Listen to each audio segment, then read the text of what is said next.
Are all of them gonna happen? Most likely not, but a girl can dream. Hey y'all, it's Nat. I hope you're having a terrific day today. And for this video, we're gonna be doing my December TBR.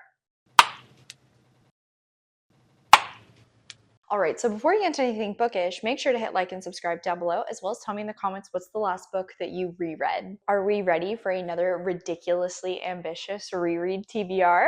I am! Alright, so if you are new here, I dedicate every December to rereading favorite books. I do this for two reasons. One, it means I can go ahead and get a bunch of my end of the year content prepped early and ready to post. Two, it's the holiday season. It's gonna be really busy. Chances are I am probably not gonna get nearly as much reading done as I think I will, but at the same time, I also love getting to reread and going through, annotating them, finding new things to love about them, and just revisiting characters I really enjoy. That all said, I do technically have one book I will be reading for the first time in December. I'm gonna try to do it right at the end of November, early December, but we'll see how that goes. That book is actually gonna be the pick for my Geek Squad book club, a book club hosted over on my Patreon. So of course I want to try and get it read. We are going to be reading The Buffalo Hunter Hunter by Stephen Graham Jones. And given the fact that I have read so much of this author this year, is it any surprise that I'm adding another one of his books onto this list? No, not really. But this is one of his most recent books, and I feel like I've been hearing so many positive things. Whenever Josh and I attended a author event for him, he did say that this one is more in line with The Only Good Indians, which was the first of his work that I had read. So I am very excited to kind of return to that societal horror that he utilizes there. And I believe this one actually has vampires, but that's really all I know about it. I don't want to dive into too much more. I have faith in him. I also have faith in my nerds for picking this one. I also am really excited to hear everybody else's thoughts while we read this. Along with the chat in my Discord, I do also do a spoilery reading vlog for every one of my Geek Squad picks. So if you're interested, I'll have a link to my Patreon in the description down below. As I said, apart from that, everything else I'm trying to read in December is going to be rereads. Are all of them going to happen? Most likely not, but a girl can dream. So starting at the top, I just recently read a different book by this author, and unfortunately it really fell down. And so I am actually starting to be a little apprehensive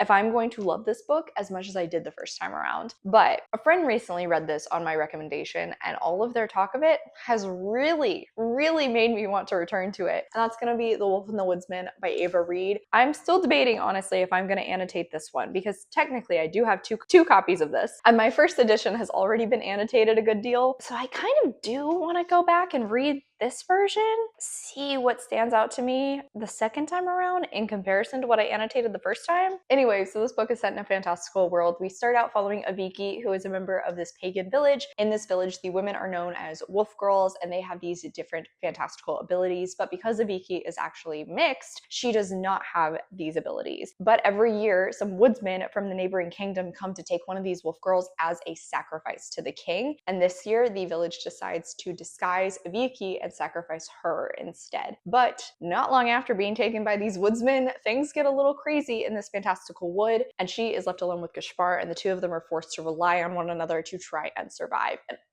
this book just has so many of the tropes I really love. It has one of my favorite micro tropes. There's one scene in particular, it would be the scene that's on the reversible dust jacket that just lives rent-free in my head. It's so good.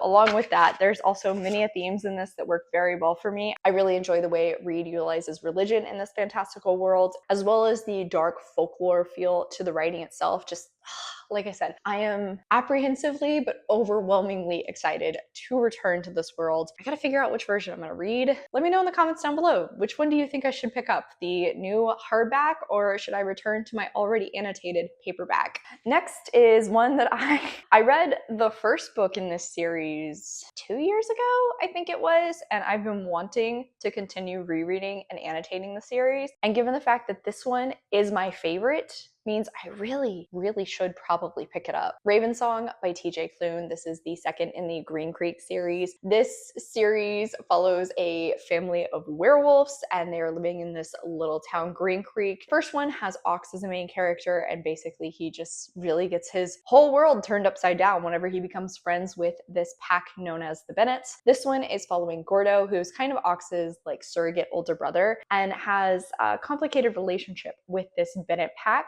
especially Mark Bennett, his first love. Gordo is my favorite kind of character. marshmallow center with a very prickly exterior. He is such a pain, but he also goes through a lot of pain. And there is such phenomenal character work done through him in this one. I cannot wait to return to his and Mark's love story. I really enjoy seeing the back and forth in the timelines from when they were children and formed a relationship to adults where they're trying to rekindle something. It takes a lot of work to get there. Mark has his work cut out for him, honestly, but I really, really want to reread this one. I read it so fast when I read it the first time, but obviously like this is not a short book and I want to annotate the ever-living crap out of it. Another series that I would also love to continue rereading is the Winston Brothers. I read the first one, Truth or Beard, what was that, in like April?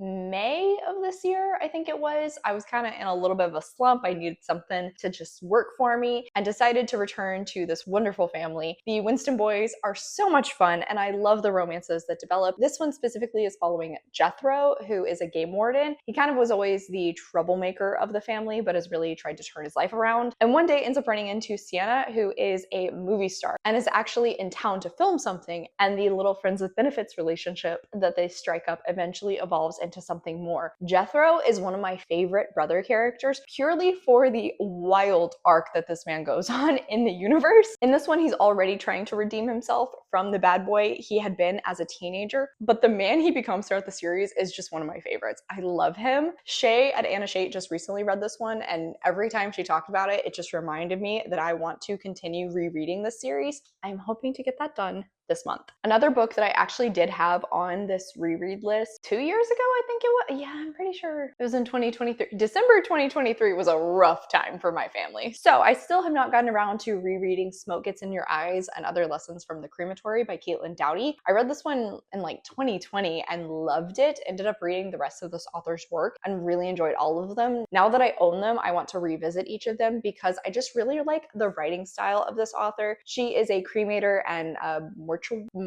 mortician, that's the word I want. And this is her memoir diving into how she even entered this industry and how it ended up becoming a big passion project for her. Across all of her work, I've come to really appreciate the perspective she has on death and the death industry. It's the great equalizer. It is something all of us are going to have experience with in some way, shape, or form. It is definitely not necessarily a happy topic, but it doesn't always have to be this doom and gloom, terrible thing that society wants to hide and shy away from. And that is something I've really come to appreciate. I also love learning about the different death practices around the world. That's not the focus of this book. It's one of her other works, but still it does kind of play a little bit of a part in how she has come to have the perspective on death that she does have.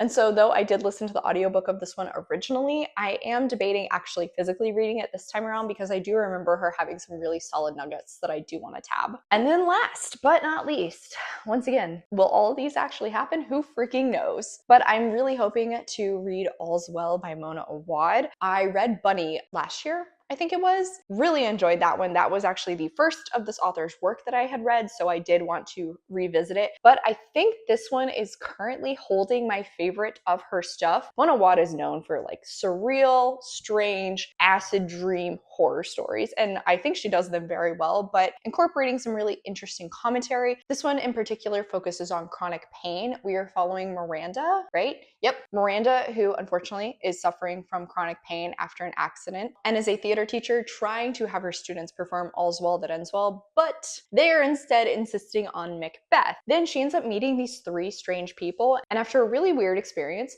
completely loses this chronic pain she has been living with for years now. And it suddenly seems Miranda has the strength to start living the life she has been dreaming of for many years. Wild time. I really like the ties to Shakespeare that take place in this one, which is very ironic for me to say given the fact I have not read much Shakespeare and I don't really want to. I much prefer watching Shakespeare be performed than actually reading it myself. But I'm very excited to return to this one and see if I do love it just as much the second time around, especially because Rouge, I really loved that one too. So like these are kind of competing for my favorite. We're gonna see if this stays at the top of the list. All right, so this is our list. On its own does not seem like a scary stack to me, but it's the fact that I really want to prioritize reading these with my eyes so I can annotate them. And that means it's gonna take a little bit more time and I won't work through them as quickly, but they're all rereads. They're all books I have loved previously, which hopefully means that I will pick them up and not want to put them back down. Faith that this will actually happen though?